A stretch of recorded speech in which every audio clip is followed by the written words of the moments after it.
Christian Lévesque. Bonjour Isabelle. Merci d'être disponible pour ce grand entretien d'une heure. J'aimerais vous présenter brièvement. Vous êtes un éminent écologue, vous êtes hydrobiologiste, si je puis dire, de taille française, mais de pointure internationale. Vous vous êtes imposé comme une figure incontournable dans l'étude des milieux aquatiques continentaux. Vous êtes directeur de recherche émérite à l'Institut de recherche pour le développement. Vous avez consacré une grande partie de votre carrière à comprendre et préserver la biodiversité tout en questionnant la place de l'homme dans ses équilibres fragiles.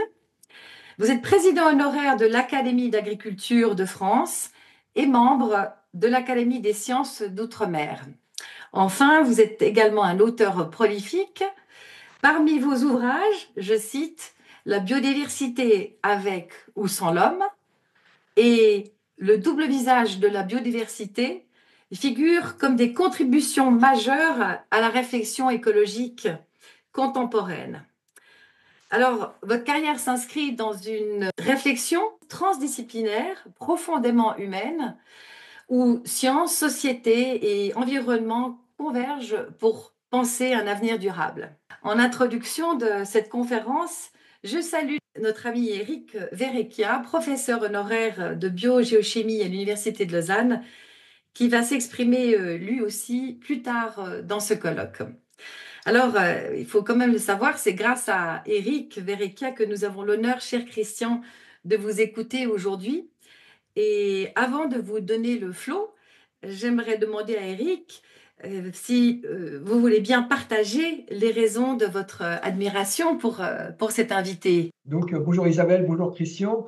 La première raison, c'est qu'en tant que biogéochimiste, bien entendu, on s'interroge beaucoup sur les interactions entre le vivant et le minéral. Et donc, par conséquent, pour nous, la diversité du vivant est quelque chose qui est un point fondamental dans la compréhension des grands cycles biogéochimiques. Et j'étais encore très jeune chercheur au CNRS à l'époque et j'étais déjà tombé sur son livre qui s'appelait Environnement et diversité du vivant. J'avais trouvé extrêmement pédagogique, très intéressant, etc. Et j'avais toujours eu en tête l'auteur. Et puis, il y a quelques années, je suis tombé sur ce magnifique livre, La biodiversité avec ou sans l'homme. Alors là, ça a été le coup de poing. J'ai trouvé la réflexion absolument incroyable. Euh, Fondée, intelligente, mais très rare en fait, sans parti pris, mais simplement factuelle, avec le parti de pouvoir, quelque part, s'il y a un parti pris, celui de la réflexion. Et puis a été publié très récemment Le double visage de la biodiversité, je ne montre pas le nombre de notes qui est à l'intérieur, qui est aussi d'une incroyable richesse en ce qui concerne la réflexion sur ce qu'est la biodiversité et quelle est la place de l'homme. Et là, évidemment, quand on a décidé de mettre en place ce colloque, il m'est venu tout de suite à l'idée, il faut absolument inviter Christian Lévesque, puisqu'on parle beaucoup de biodiversité, on a beaucoup d'initiatives sur la biodiversité, et nous avons toujours un seul et même son de cloche, qui est celui à la fois de l'alarmisme et celui, évidemment, de la culpabilité. Et je pense que Christian peut apporter une vision éclairée différemment, qui pourrait aussi nous aider dans toutes nos réflexions en ce qui concerne évidemment la place que nous avons dans notre environnement biogéosphérique. Voilà la raison principale. Merci beaucoup, Eric. Écoutez, je suis rouge de confusion devant tant d'éloges. Mais bon, je vais essayer d'être à la hauteur dans cette présentation des attentes d'Éric, que je remercie vivement pour cette invitation, de même que le comité d'organisation. Et je suis désolé de ne pas être présent physiquement avec vous aujourd'hui, mais des problèmes biologiques me retiennent un peu dans ma résidence en ce moment. Voilà. Merci, Christian. Alors, on vous tend le micro. La nature n'est pas un jardin d'Éden. Que voulez-vous dire? À vous. Alors, la nature n'est pas un jardin d'Éden et je vais essayer de vous expliquer pourquoi, mais je vais aussi essayer de vous l'expliquer dans le contexte de cette réunion qui fait participer aussi beaucoup de gens qui, collègues, en tout cas, qui travaillent sur le climat. Et cette première diapositive pour vous dire que il y a dans la culture occidentale une réflexion qui perdure, celle du péché originel. On a tous en tête qu'il a existé une belle nature, celle qui existait avant que l'homme ne d'essayer de connaître les desseins de Dieu.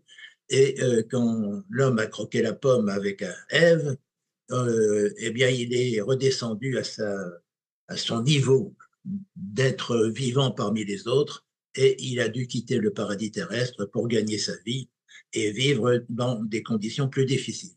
Donc cette question du péché originel, en fait, c'est la question de la culpabilité de l'homme. Et on va y revenir au cours de cette conférence. Et je vous ai mis deux citations qui me semblent aussi caractériser à l'heure actuelle l'état d'esprit, je dirais, autour de la diversité biologique. Une première qui est une citation de Jean Dorst, qui a été un directeur du Muséum national d'histoire naturelle de Paris. L'homme est apparu comme un ver dans un fruit, comme une mythe dans une balle de laine, et a rongé son habitat en secrétant des théories pour justifier son action. Vous voyez bien la portée peu humaniste, j'allais dire, de cette citation, qui considère effectivement que l'homme est un intrus dans la nature et que l'homme, finalement, n'a d'autres objectifs que de détruire la nature. En contrepartie, je vous mets cette phrase de Sylvie Brunel, qui est une géographe et dont j'apprécie les écrits.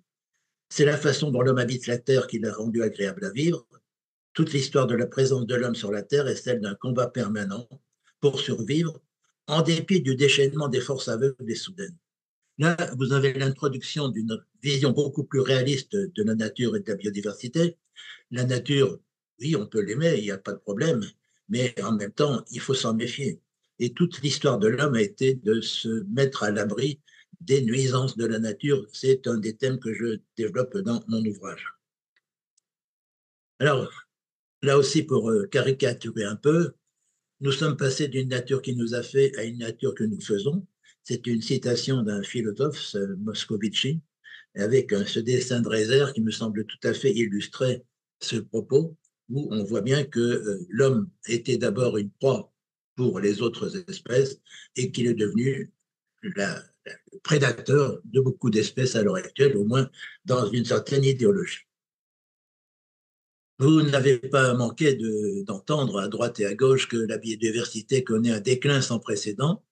On parle d'une 6e extinction. Alors là, c'est le Graal. Je veux dire, les paléontologues ont mis en évidence l'existence de 5 grandes extinctions de masse de la diversité biologique dans les océans. La dernière étant celle des dinosaures il y a quand même 60 millions d'années, donc ça n'est pas tout à fait récent. Et cette érosion de la diversité biologique actuelle a pu être comparée à ces grandes extinctions du passé. Je ne détaillerai pas tous les papiers qui parlent de cette extinction de la biodiversité. Je dirais simplement que le rapport du l'IPBES, qui est le GIEC de la biodiversité, parle de l'accélération de la disparition des espèces animales et végétales par la faute de l'homme. Et globalement, le discours médiatique, c'est que nous connaissons un déclin sans précédent. Alors, j'ai écrit un ouvrage sur ces questions, l'érosion de la biodiversité, où je considère quand même qu'après le climat, une autre grande peur est née, l'érosion de la biodiversité. Dans cet ouvrage, je fais remarquer dans un premier temps que les scientifiques ont effectué des prédictions, je dis bien des prédictions, d'érosion de la biodiversité qui se sont toutes révélées fausses. Et il faut quand même bien le souligner. À partir des années 80, vous avez une surenchère de certains scientifiques en matière d'érosion de la biodiversité. Le premier disait qu'1 million d'espèces auraient disparu d'ici en 2000. C'est évidemment faux. Et le dernier, en 2020, parle d'une perte de 1/3 à la moitié des espèces végétales et animales d'ici 2070. Il y a une faute là-dessus, à cause du climat. Bon, évidemment, tout ça, c'est faux. Ça veut dire aussi que la science s'est in- introduite dans un débat qui est en grande partie idéologique autour de ces questions de rapport de l'homme à la nature, toujours avec cette notion de culpabilité de l'homme sur la nature. Comme on parle aussi beaucoup de climat dans cette réunion, dans cette conférence, je vais commencer par parler des relations qui sont établies d'une certaine manière entre le climat et la diversité biologique. Avec le papa castor qui dit à son petit, voilà mes reconquêtes, parce qu'à l'heure actuelle, le castor est en train de reconquérir les milieux anthropisés, et le petit qui dit, tu parles, il n'a pas fait ça tout seul. Et il avait parfaitement raison, le petit. La relation entre climat et biodiversité commence au 19e siècle avec ce qu'on appelait la géographie des plantes. C'est-à-dire qu'à partir de cette période, 18e, 19e siècle, les grandes expéditions scientifiques ont montré qu'il y avait d'autres espèces que les espèces européennes et qu'il y avait une relation, c'est ce qu'a établi la géographie des plantes, entre le climat, la répartition du climat et la répartition de la biodiversité. Donc ça a été, je dirais, le premier pas en vue de mettre en relation le climat et la biodiversité. Par la suite, les paléontologues ont essayé de reconstruire d'une certaine manière les environnements passés. Et les paléoclimatologues, par contre, ont mis aussi en évidence que lors des derniers millions d'années, lors des deux derniers millions d'années, il y avait eu des variations extrêmement importantes, rapides du climat. On a montré, la figure en bas à droite, qu'il y a en gros tous les 100 000 ans une période de refroidissement, réchauffement, qu'on appelle des périodes glaciaires, et c'est avec une certaine régularité depuis presque 2 millions d'années. J'ai mis un peu à gauche le zoom sur les derniers 200 000 ans, qui est la date en gros à laquelle l'homme est apparu. Et on peut voir qu'effectivement, il y a eu au cours de cette période des variations de température moyenne du globe qui allait de pratiquement 17 degrés à 5 degrés. Donc, ça fait quand même des variations importantes de température. Et ces variations de température, elles ont été aussi reconstituées par les climatologues avec, au cours des 500 millions d'années qui nous ont précédés, des variations extrêmement importantes, celles à laquelle les espèces de dinosaures ont disparu, se situent quand même dans un climat beaucoup plus chaud que nous connaissons actuellement. Et si vous regardez bien la courbe, nous sommes actuellement plutôt dans une période de froid par rapport au climat général de la Terre. Je vous propose, pour comprendre un peu l'origine de la diversité biologique en Europe, de réfléchir à ce qui s'est passé lors de la dernière glaciation il y a environ 20 000 ans, qui a culminé en tout cas il y a 20 000 ans. Alors, vous avez évidemment sur la carte de la Terre l'extension de la calotte glaciaire de l'hémisphère nord. Vous voyez qu'il y a à peu près 20 000 ans, cette calotte était beaucoup plus répandue qu'aujourd'hui. Elle n'est réduite à l'heure actuelle qu'à une petite proportion de celle d'il y a 20 000 ans. Et cette calotte glaciaire, figure du bas, s'étendait pratiquement jusqu'à la Manche et une partie du nord de l'Europe, avec sur les Alpes un grand glacier, ce qui veut dire que la Suisse à l'époque était sous les glaces.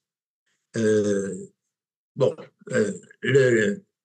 la calotte glaciaire, évidemment, n'atteignait pas forcément le sud de l'Europe, mais une grande partie du nord de l'Europe était en zone de permafrost, c'est-à-dire les sols gelés en permanence que l'on rencontre à l'heure actuelle en Sibérie.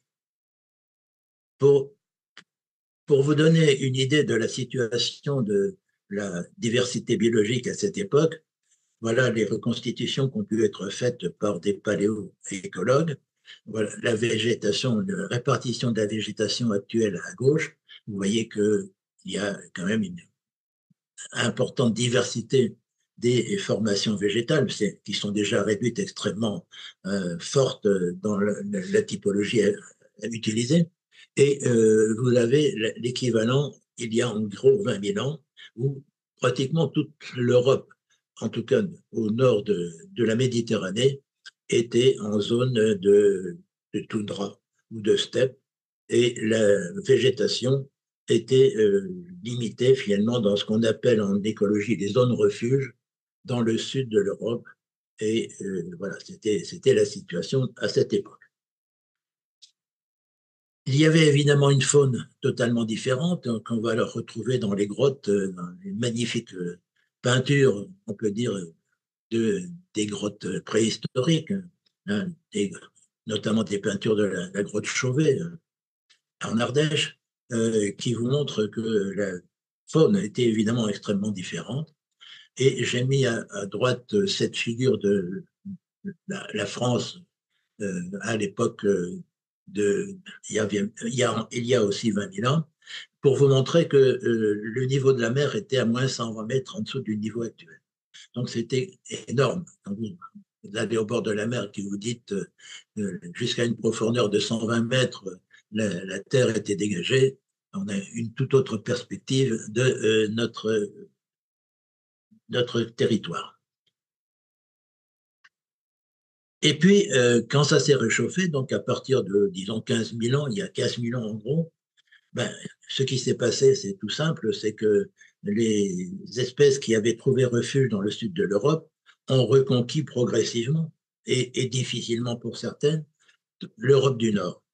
Donc, vous avez eu des voies de recolonisation, mais aussi beaucoup de recolonisations qui se sont faites par accident ou, je dirais, de manière opportuniste. Là, vous avez par exemple, ça a été beaucoup travaillé, la recolonisation du chêne. Vous voyez qu'il y a 13 000 ans, il y avait très peu de chêne en Europe, et puis que progressivement, jusqu'à 6 000 ans, vous avez eu une recolonisation du chêne. C'est des choses qui ont été très bien travaillées par des paléoécologues. Donc, je dirais, première chose, c'est le climat est une arme de destruction massive. Quand vous considérez l'état de la faune et de la flore européenne il y a 20 000 ans, qui s'est répété à de très nombreuses reprises au cours des siècles ou des millénaires et des millions d'années passées, vous voyez bien que la diversité biologique, elle n'a jamais été ni en équilibre, ni qu'il y a une biodiversité d'origine. Nous avons une biodiversité qui a subi ce que j'appelle les essuie-glaces du climat, c'est-à-dire qu'à chaque fois qu'il y avait une glaciation, eh bien, la glaciation remettait l'état de la biodiversité à zéro en quelque sorte, et ça redémarrait ensuite avec les réinvasions successives. Donc on a une faune européenne qui a été très fortement érodée à de très nombreuses reprises. Alors, à mettre en regard de ce discours sur une extinction sans précédent que nous connaissons, je veux dire qu'on voit très bien que là, il y a vraiment un abus de langage. Il y a eu à très nombreuses reprises des très fortes extinctions de la biodiversité dues au climat, dans la mesure où l'homme n'était effectivement pas présent, autant que je sache, au cours de ces événements. Et l'homme intervient. L'homme est arrivé en Europe il y a en gros 200 000 ans, ça se discute, mais hein, et il a commencé pour moi, d'après mon expérience en tout cas de vie en milieu tropical, il a commencé à se protéger des agresseurs et notamment des agressions de la nature en prenant des outils, en fabriquant des outils pour se protéger des animaux sauvages dangereux, en créant des abris, des habitations, des huttes, maintenant ce sont des maisons, et en maîtrisant le feu, ça c'est tout à fait clair. Le feu a été un instrument de prévention, en tout cas, des risques naturels.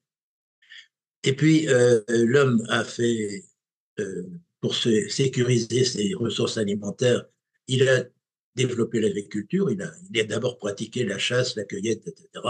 Et ensuite, il a développé l'agriculture, c'est-à-dire qu'il a transformé profondément, il faut le dire, tous les paysages qui auraient été naturels, c'est-à-dire s'ils n'avaient pas été modifiés par l'homme. Et l'homme intervient, donc vous voyez, on a coupé les forêts. Au Moyen-Âge, il y a eu des périodes où la forêt ne représentait plus que 10% de la surface européenne. On a labouré des terres de plus en plus. on a pêché, on a aménagé les cours d'eau pour faire des moulins ou pour faire de la navigation. Et puis, un phénomène qu'on ne doit pas ignorer en matière de diversité biologique, c'est que l'homme a introduit énormément d'espèces qui n'auraient pas existé sans lui sur le territoire européen. Bon, je ne parle pas de la carpe, qui est un poisson qui en France n'existait pas avant qu'on l'introduise au Moyen Âge. Les moines l'ont introduit pour cultiver ce poisson pour les périodes de jeûne. Mais on oublie aussi que des plantes comme les coquelicots ou les bleuets, qui sont des espèces emblématiques en France, ont été introduites par les premiers agriculteurs il y a 6 ou 8 000 ans, qui venaient du croissant fertile et qui amenaient avec eux leurs semences. Et leurs semences contenaient évidemment plein de graines d'autres espèces. Un des derniers en date, si on peut dire, c'est le mimosa aussi, qui est une figure emblématique du sud de la France et qui a été introduit au XVIIIe, XIXe siècle et qui maintenant se retrouve un peu partout dans les paysages méditerranéens. Donc, attendez. Donc, ce qu'on peut dire, c'est qu'en Europe, il n'y a pas une diversité biologique naturelle qui aurait évolué, comme le pensent un certain nombre d'écologistes, en l'absence de l'homme, et qui serait une référence en matière de restauration. Mais on a une biodiversité que l'on peut qualifier d'hybride, c'est-à-dire qu'elle a été créée à la fois par des processus spontanés, la recolonisation, par des espèces qui sont arrivées de manière accidentelle, et puis par tout un tas d'espèces qui ont été introduites par l'homme. Donc, on a ce qu'on peut appeler un melting pot d'espèces de différentes origines, sans compter les nombreux systèmes écologiques créés et aménagés par l'agriculture, ce qui veut dire qu'on a une nature qui a été co-construite par les processus spontanés et par les activités humaines. Alors, quand on parle de restauration, on parle de quoi? Quand on vous dit qu'il faut retrouver une nature originelle, il faut retrouver une nature qui aurait existé en l'absence de l'homme, il n'y a pas de nature qui aurait existé en l'absence de l'homme. Il n'y a pas, en tout cas, il n'y a pas une référence, il n'y a pas une norme. La nature n'a jamais cessé de se transformer de manière naturelle ou pas. Alors, je vous pose là la question en prenant cette image d'un bocage. Le bocage est considéré comme un milieu tout à fait intéressant, riche en biodiversité, etc. Bon, ça, c'est un peu le bocage de mes origines, de mon pays. Mais ce bocage, c'est quoi finalement? C'est une création humaine. S'il n'y avait pas eu le bocage, il y aurait eu la forêt. Et la forêt n'aurait pas forcément eu la même richesse biologique. Quand je parle d'oiseaux, par exemple, il n'y a pas du tout la même richesse biologique dans une forêt que dans un bocage. Mais n'empêche que c'est une création de l'homme. Et personne ne parle de détruire les bocages. Au contraire, on nous demande de reconstruire des haies. Un autre exemple, quand on parle de milieu naturel et de l'ambiguïté de parler de milieu naturel, le parc naturel de Camargue, un parc d'attractions que vous connaissez probablement tous. Le parc naturel de Camargue, c'est d'abord un système agricole. On a fait de la riziculture en Camargue, on l'a aménagé pour la riziculture. Alors, une anecdote que vous ne connaissez peut-être pas, c'est que le gardien de Camargue, qui est considéré comme, dans le folklore français comme quelque chose d'immémorial, en réalité, on a fait venir au début du XXe siècle, des cow-boys américains pour créer le gardien de Camargue. Voilà, c'est un parc d'attractions d'une certaine manière. Et on y élève des chevaux, on y élève des taureaux, bien sûr, mais aussi on y élève des flamants roses. On a aménagé la Camargue à une époque pour recréer je dirais un effectif important de flamants roses. On a aménagé le milieu avec des endroits où les flamands pouvaient se reproduire, etc. Donc, on a complètement, je dirais, instrumentalisé cette Camargue pour en faire un parc, j'appelle ça un parc d'attractions. Mais quand même, quand on regarde un peu les choses, cette Camargue, c'est un site Ramsar. Alors, on n'est pas loin à Nyon de Gland, où il y a la convention Ramsar, où c'est le chef lieu de la consommation Ramsar, protection des zones humides, mais c'est un site Ramsar, la Camargue. Bon, bon, je veux bien, mais il n'empêche que ça n'a rien de naturel quand même. Un autre exemple, création récente cette fois, c'est, vous savez que pour protéger Paris des crues, on a créé un certain nombre de lacs, de barrages qui permettent d'atténuer. Ils n'empêchent pas la crue sur Paris, mais ils atténuent la crue sur Paris. L'un de ces lacs, c'est dans la Marne, le lac du Der-Chantecoq. Le lac du Der-Chantecoq, a été créé il y a 30-35 ans, totalement artificiel, donc création récente, sur sur un territoire qui était bocagé en général. Bon, on a eu quelques petits problèmes à l'époque pour créer ce lac, mais priorité oblige, Paris doit être protégé, donc on a passé outre et on a créé ce lac artificiel qui a suscité évidemment bien des débats parce que à l'heure actuelle, on parle beaucoup d'érosion des barrages, mais là, on a créé un barrage tout à fait justifié, semble-t-il. Donc, c'est devenu progressivement une très grande zone humide qui a été de plus en plus fréquentée par tous les migrateurs qui arrivaient du nord de l'Europe et qui se dirigeaient vers le sud de l'Europe. Donc, c'est devenu un spot ornithologique important, où il y a des tas d'ornithologues qui se précipitent ou d'observateurs. J'y suis moi-même allé, c'est un spectacle magnifique de voir le matin à l'aube, quand vous vous levez un peu tôt, décoller des dizaines de milliers de grues cendrées. Des dizaines de milliers de grues cendrées. On a perdu un bocage, mais on a favorisé les oiseaux d'eau, c'est un spot, et c'est devenu, là aussi, ça a été labellisé site Ramsar, sur un système totalement artificialisé.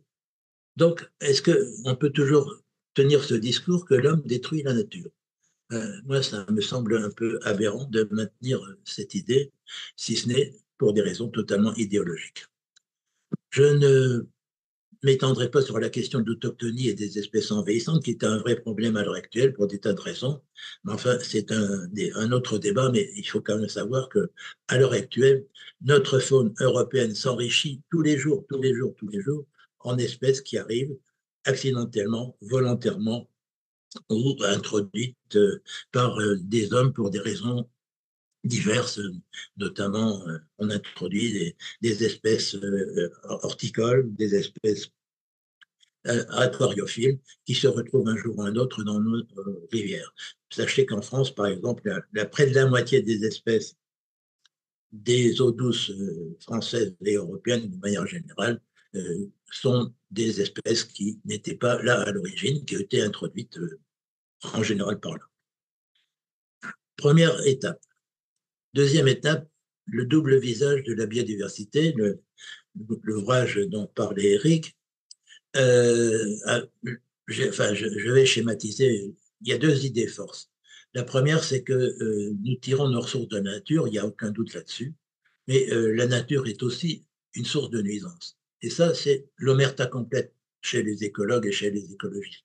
On ne parle jamais des nuisances de la nature. Or, je pense que les agriculteurs sont bien placés pour savoir que la nature est quand même une source importante de ravageurs de culture. Et moi qui ai fait de l'épidémiologie, je suis bien placé pour savoir que beaucoup de nos maladies sont issues de la nature.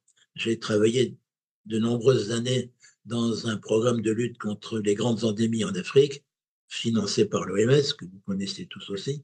Et dans ce contexte, on peut difficilement penser que la nature n'est qu'une source de bienfaits. Donc la lignée humaine, l'autre argument de cet ouvrage, c'est qu'elle a survécu par ses capacités à se protéger des nuisances de la nature. Et si on veut parler raisonnablement d'un rapport des hommes à la nature, il faut tenir compte à la fois du fait que nous apprécions, nous sommes tout à fait conscients des ressources que la nature nous offre, même de ses qualités esthétiques, mais nous devons être aussi conscients que nous devons nous en protéger. Imaginons que l'on supprime, par exemple, un certain nombre de barrages à l'heure actuelle, quand on parle beaucoup d'inondations, eh bien, on se retrouverait avec des situations que nous avons connues autrefois, quand les rivières débordaient et détruisaient tout sur leur passage. Le discours écologique qui nous parle d'une nature bucolique, c'est-à-dire une nature qui serait belle si l'homme ne la détruisait pas, pour schématiser, est donc non seulement une fiction, mais quelque chose d'un peu irresponsable, j'allais dire.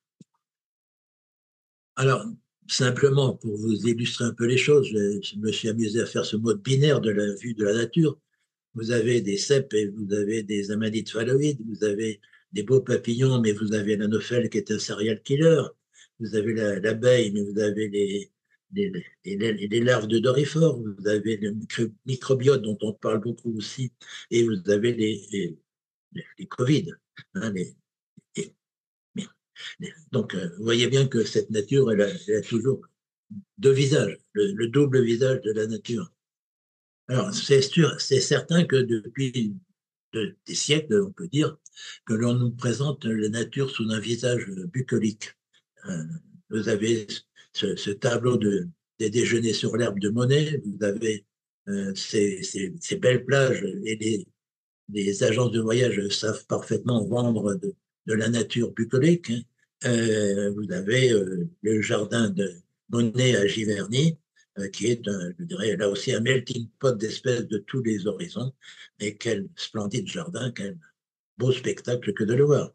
Donc, voilà, cette représentation de la nature, elle existe, et nous y participons, et je suis aussi de ceux qui apprécient le spectacle de nature. Mais en tant que scientifique, je sais aussi que le monde vivant, c'est un monde violent. Hein, le mythe du paradis où tout est harmonie, où les lions deviennent végétariens, ça n'existe pas. Dans la nature, la réalité, elle est beaucoup plus délicate, difficile à concevoir, mais c'est une relation de mangeur à manger.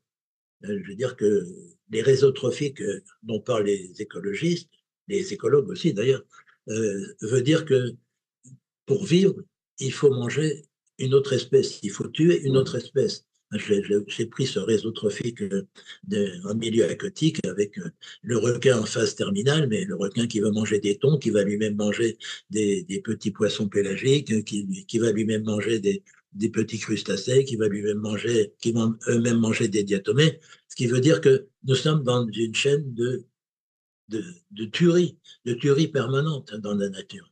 Alors ça plaît pas. Ça plaît pas. On n'aime pas voir ce schéma de la réalité, et on utilise donc des métaphores, cycles trophiques, etc. Mais c'est quand même la réalité du monde. L'origine du mal, alors, on dit toujours, enfin, on entend souvent dire la culpabilité de l'homme. Là, c'est vraiment l'homme est coupable des changements climatiques, l'homme est coupable de l'érosion de la biodiversité, l'homme est coupable de tout un tas de choses. Alors, on peut réfléchir à l'origine du mal. Pourquoi parle-t-on toujours d'une nature bucolique et jamais d'une nature qui serait dangereuse, finalement, pour l'espèce humaine? D'abord, on peut penser que, enfin, il est évident en tout cas que Dieu, selon la théologie chrétienne, l'homme qui est amour n'a pu créer qu'un monde qui était bon. On ne peut pas penser que l'homme a créé des moustiques pour embêter les hommes. Hein, donc, la nature que Dieu a créée est intrinsèquement bonne. Et ça c'est la base de toute la réflexion. Si nous ressentons des nuisances, c'est parce que nous avons désobéi à Dieu en détruisant, alors le mot fantastique, les équilibres fondamentaux. Les équilibres de nature, ça c'est une récurrence de toute l'écologie scientifique. On a eu de cesse en écologie de trouver des équilibres dans la nature, de penser qu'il y avait des équilibres dans la nature. En réalité, cette notion d'équilibre dans la nature, disent les scientifiques, c'est une vision téléologique. Alors, qu'est-ce que ça veut dire ce mot barbare téléologique? Ça veut dire que nous projetons sur la nature une idée de la manière dont nous nous représentons qu'elle doit fonctionner. Nous imaginons que la nature doit fonctionner selon un ordre établi, sinon, s'il n'y avait pas d'ordre, il n'y aurait pas de science, il n'y aurait pas de mathématiques. Donc, il doit exister un ordre de la nature, et s'il existe un ordre dans la nature, l'équilibre fait partie de la notion d'ordre. Donc, voilà, nous sommes en face d'une notion qui n'a absolument rien ce qui n'est pas du tout issu de l'observation, c'est une représentation imaginaire de la manière dont la nature doit fonctionner. Alors, la pensée magique a fortement ressurgi à l'occasion de l'épisode Covid, vous le savez tous.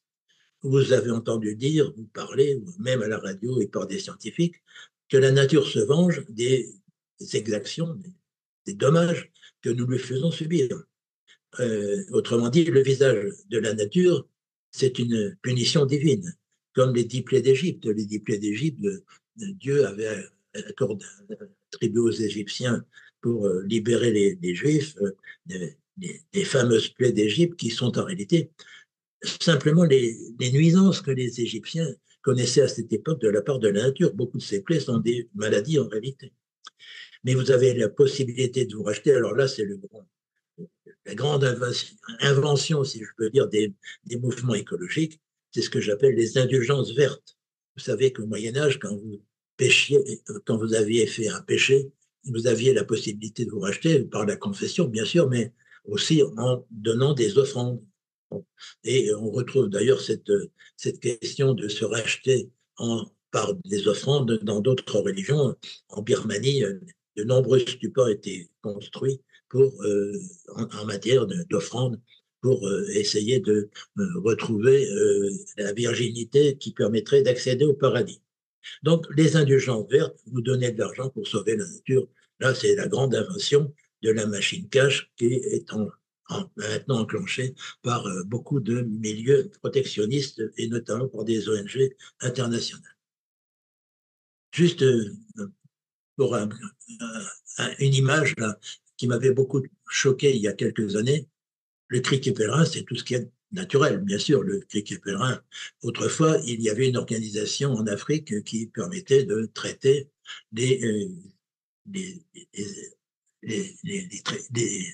criquets pèlerins, les émergences, je cherchais le terme, les émergences de criquets pèlerins. Donc, il y a quelques années, il y a eu de manière concomitante des grands feux en Australie et on s'est beaucoup inquiété de la conséquence de ces grands feux sur la diversité biologique australienne. Et il y a eu en même temps de grandes invasions de criquets pèlerins en Afrique. J'ai pu constater un silence éloquent des mouvements conservationnistes par rapport aux criquets pèlerins, mais combien on a pu regretter les grands feux qui détruisaient la biodiversité en Australie. On voit bien les différences d'appréciation. Pour abonder dans le sens de l'ouvrage dont je vous ai parlé, je reprends les propos de Gérald Bronner, qui est un philosophe, sociologue, philosophe français. Nous sommes des descendants de peureux, dit-il. Car la nature abonde en substances toxiques. Il a fallu effectivement toute une éducation pour faire la part entre ce qui était consommable ou pas. Et nous avons des peurs des séismes, du volcanisme, des tempêtes, de ce qu'on appelle les calamités naturelles, mais aussi des peurs imaginaires, peur des démons, des dragons, des esprits, des revenants. Donc la peur est omniprésente finalement dans nos réflexions, dans nos rapports à la nature en particulier. Le sentiment de peur est instrumentalisé pour manipuler l'opinion. Je ne vous ferai pas de dessin là-dessus, mais peur des pollutions, peur des OGM, peur de l'atome. On nous a inculqué à une époque cette peur de l'atome qui nous a mis dans une situation délicate maintenant quand on a besoin d'énergie. Peur des changements climatiques, vous savez tous où en est la question. Peur de l'érosion de la biodiversité, peur des virus. Alors, on anticipe le réchauffement du permafrost, c'est-à-dire les sols gelés, en disant que du permafrost vont sortir des virus très méchants pour l'humanité. Pour l'instant, on n'en sait rien. Peur de manquer, et oui, peur de manquer, c'est quand on a vu les caddies se remplir à l'occasion du Covid dans les supermarchés, on voit bien que quelque part, il y a une peur aussi de manquer de nourriture, et c'est tout à fait compréhensible. Et puis, bon, alors, je vous ai mis cette petite illustration de Tintin. C'est le châtiment, faites pénitence, la fin des temps est venue, bien sûr. Nous aurons la peste bubonique, le choléra, etc. Ce sera la fin des mondes, volée de Satan. Voilà pour une première partie. Dans ma deuxième partie, je voulais dire que la biodiversité, c'est une auberge espagnole, euh, c'est-à-dire que chacun amène ce qu'il a envie d'y trouver. C'est effectivement un mélange hétéroclite à la fois de. Quand on parle de biodiversité, à l'heure actuelle, on ne sait plus très bien de qui parle au nom de la biodiversité. Il y a il y a des scientifiques, il y a des mystiques, il y a des économistes, et puis il y a tout un verbiage autour de cette érosion de la diversité biologique et une mythologie qui s'est constituée. Alors, pour essayer de comprendre pourquoi on a des regards différents sur la nature et la biodiversité, je prends cette image à partir de ce tableau de Magritte qui représente un peintre qui dessine un oiseau à la vue d'un œuf. Il appelle la clairvoyance. Et je rebondis en disant que il est difficile de dissocier l'objet naturaliste de sa perception. C'est-à-dire que quand vous voyez quelque chose, quand vous voyez un oiseau, quand vous voyez un beau paysage, vous l'interprétez. Vous ne le voyez pas forcément tel qu'il est, mais vos neurones disent, les psychologues, moi je ne suis pas psychologue, mais j'ai beaucoup lu sur cette question, nous réinterprétons ce que nous voyons. D'où différentes représentations de la nature selon le contexte culturel ou social dans lequel on se situe, c'est-à-dire la société dans laquelle on vit. La nature des uns n'est pas la nature des autres, la nature d'un citadin n'est pas celle d'un rural, la nature d'un occidental n'est pas celle d'un paysan du Sahel, ça c'est tout à fait évident. Donc nous avons des représentations différentes de la nature. Alors je reprends ce schéma, quand je regarde une rivière, ben, si je suis naturaliste, j'y vois des poissons, si je suis pêcheur aussi. Si je suis euh, écologiste, j'y vois les problèmes de pollution, toutes ces substances déversées par l'homme dans les rivières. Et si je suis touriste, ben, j'y vois éventuellement la possibilité de loisirs, de faire du canot, d'avoir des activités nautiques, etc. Donc on voit bien que les représentations de la nature amènent à des visions différentes des usages éventuels de la nature. Et pour schématiser un peu, j'ai résumé ça sous forme de très schématiquement, je dois dire, hein, de grandes visions de préoccupation de la nature. Celle des urbains, mais en gros, pour les urbains, la nature, c'est un lieu de repos, c'est un lieu d'activité ludique, on fait du canoë, du rando, de la rando, etc., où on consomme de la nature. Et on consomme de la nature, mais une nature aménagée. Et évidemment, quand on se balade, on n'aime pas trop les temps, les moustiques, toutes ces nuisances là, qui viennent un peu gâcher le plaisir d'être dans de beaux paysages. Donc, on cherche plus ou moins une nature aménagée en fonction de ses attentes. La nature des ruraux, ben, c'est plutôt une nature productive, c'est celle que je crois encore exister chez certains agriculteurs qui parlent de maintenir ces champs propres, hein, ben, c'est-à-dire éviter de trouver dans les champs des plantes qui seraient susceptibles d'apporter des maladies, se protéger des nuisances et des ravageurs de culture, se protéger des aléas climatiques, ça c'est quand même la préoccupation de beaucoup de ruraux, et puis d'avoir de l'eau suffisamment et au bon moment surtout. Et pour l'anecdote, le beau temps d'un agriculteur n'est pas celui d'un urbain. Un urbain, c'est le soleil, un agriculteur, c'est aussi la pluie. Hein. Et puis la nature des écologistes, eh ben, c'est une nature qui est une nature non aménagée, donc c'est une nature où il n'y a pas l'homme, en schématisant, parce que tout ce qu'a fait l'homme pour un certain nombre de mouvements écologiques, c'est à détruire, je veux dire, il faut gommer tout ce qu'a pu faire l'homme et mettre la nature à l'abri des airs des hommes dans des aires protégées, c'est-à-dire c'est toute la politique de protection de la nature de certaines ONG qui demandent que 30% de la surface de la Terre soit mise en aire de protection, sans l'homme. Et maintenant, moi, je fais quand même le constat que les humains ont un impact sur la nature, pas toujours très sympathique. Hein.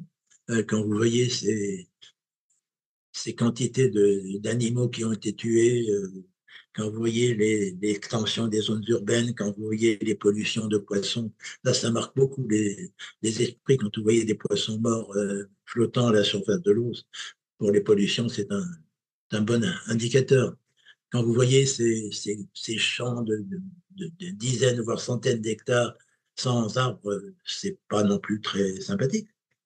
Et puis toute cette circulation à l'heure actuelle qui, effectivement, à la fois pollue, il faut le reconnaître, et crée quand même un certain nombre de désordres.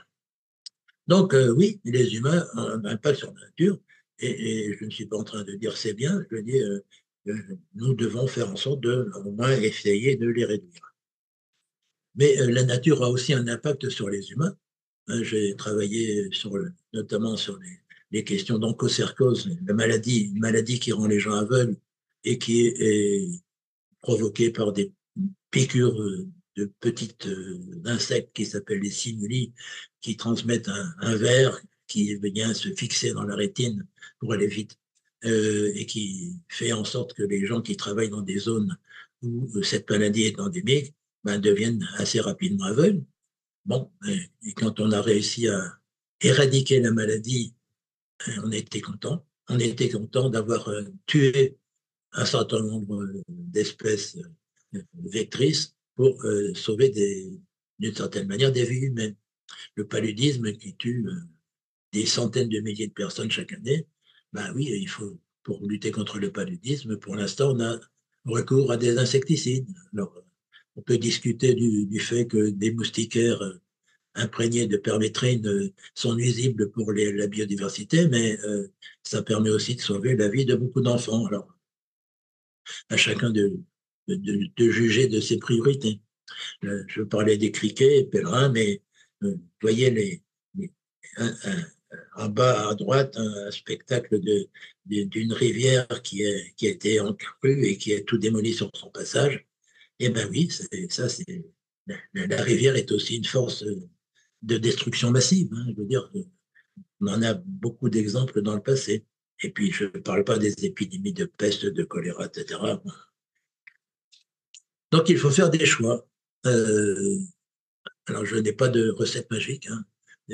Ces choix sont effectivement en fonction de la culture, de l'endroit où on vit, de l'état des gouvernements dans lesquels on vit, etc. Il s'agit à la fois de préserver des ressources, ça c'est l'utilitaire, c'est la première chose pour les humains, c'est d'avoir l'accès aux ressources. Selon certaines théories, la priorité, c'est vraiment d'avoir accès aux ressources et de se protéger chez les humains. Donc, se protéger des méfaits de la nature, c'est un problème sécuritaire. Les aléas climatiques, les nuisibles, essayer d'arriver au bien-être humain, c'est-à-dire de vivre, je dirais, dans les meilleures conditions possibles. Et puis, on peut prendre en considération le fait de préserver des espèces ou des écosystèmes pour des raisons éthiques, esthétiques ou mystiques, mais ça n'est pas la seule priorité. Pour moi, je mets quand même l'homme un peu en priorité par rapport à la préservation de la nature. Ça peut se discuter. Mais ces choix ne sont pas universels, comme je vais essayer de le dire tout à l'heure. Il y a des natures qui ont des histoires différentes. L'histoire de la nature en Afrique n'est pas l'histoire de la nature en Europe, par exemple. Et des sociétés humaines aussi ont des cultures différentes, des manières de se représenter la nature. C'est un long débat, là. Les anthropologues en ont beaucoup parlé. Mais je vous recommande la lecture de cet ouvrage, L'invention du colonialisme vert. C'est toute la question de l'ingérence écologique à l'heure actuelle que veulent faire un certain nombre d'ONG qui veulent développer des aires protégées dans des endroits où, finalement, pour protéger soi-disant protéger la nature, en fait, créer des parcs qui vont rapporter sur le plan économique, en exclut des populations des zones dans lesquelles elles avaient l'habitude de circuler. Donc, si j'ai quelques remarques à faire, mais très brièvement, il faut donner des perspectives d'un rapport à la nature. et arrêter de diffuser seulement des notices nécrologiques. Il y a quand même des tas d'exemples, je vous l'ai montré tout à l'heure, que ce soit la Camargue, le lac du Der, où l'action de l'homme est relativement positive. Mettre en valeur des expériences positives, ça c'est à mon avis, en termes de communication tout aussi, si ce n'est plus indispensable à l'heure actuelle que de mettre sans arrêt le couvert sur les exactions que l'homme fait subir à la nature. Et une écologie positive ne doit pas se limiter à la recherche de preuves à charge contre l'homme. Or, l'écologie à l'heure actuelle n'a d'autres objectifs que de montrer combien l'homme est mauvais pour la nature. Juste pour recadrer aussi cette question de la position de l'homme et de la nature, l'ONU, l'Office national, l'Office des Nations Unies, qui est fortement inféodé aux ONG de protection de la nature, il faut le savoir quand même, a institué le jour de la Terre-Mère. C'est-à-dire que chaque année, il y a un jour où on célèbre la Terre-Mère, c'est-à-dire on en revient au culte que l'on appelle, qu'on en appelait d'une certaine manière Gaïa, ou la Pachamama pour les Sud-Américains. La nature souffre et nous envoie des signaux forts que nous ne pouvons négliger. Plus nos écosystèmes sont sains, plus la planète et ses habitants sont en bonne santé. Alors, je vous demande de réfléchir à cette phrase qui est reportée aussi par WWF sur les antennes françaises. Protéger la nature, c'est protéger notre santé. Moi qui ai pas mal travaillé sur justement la santé des humains, en luttant contre la nature, en essayant péniblement de lutter contre la nature. Les agriculteurs eux-mêmes qui ont essayé de protéger leur culture en luttant péniblement contre les ravageurs de culture peuvent vous dire que un écosystème sain, c'est-à-dire pour ces gens-là, un écosystème qui n'a pas été modifié par l'homme, n'est certainement pas le meilleur moyen de protéger la santé des humains. Ça, c'est vraiment de l'intoxication, carrément de l'utopie. Je signale d'ailleurs que l'IPBES, dont je parlais tout à l'heure, le GIEC, qui prétendrait être le GIEC de la biodiversité, dans un de ses ouvrages, Cadre conceptuel et définition, et j'ai encadré en rouge, bonne qualité de vie, bien-être humain, et vie en harmonie avec la nature, vie en équilibre et en harmonie avec la terre-mère, hein, terre-mère, système de vie. Donc, on n'est pas loin d'une représentation assez mystique de la nature dans un contexte d'une organisation qui se prétend scientifique. Tout ne va pas bien, mais tout ne va pas mal. Je crois qu'on pourrait presque résumer la chose comme ça. Tout est dans la mesure et tout n'est pas dans la démonstration que nous sommes une horrible espèce qui détruit tout sur son passage. Nous ne sommes pas dans une démarche manichéenne qui entretient le catastrophisme et l'éco-anxiété. Nous devons essayer d'être beaucoup plus positifs de ce point de vue pour rétablir la balance. Je mets ce cartoon de Trump, c'est d'actualité. Vous serez d'accord pour dire que la vérité peut surgir de la répétition des mensonges.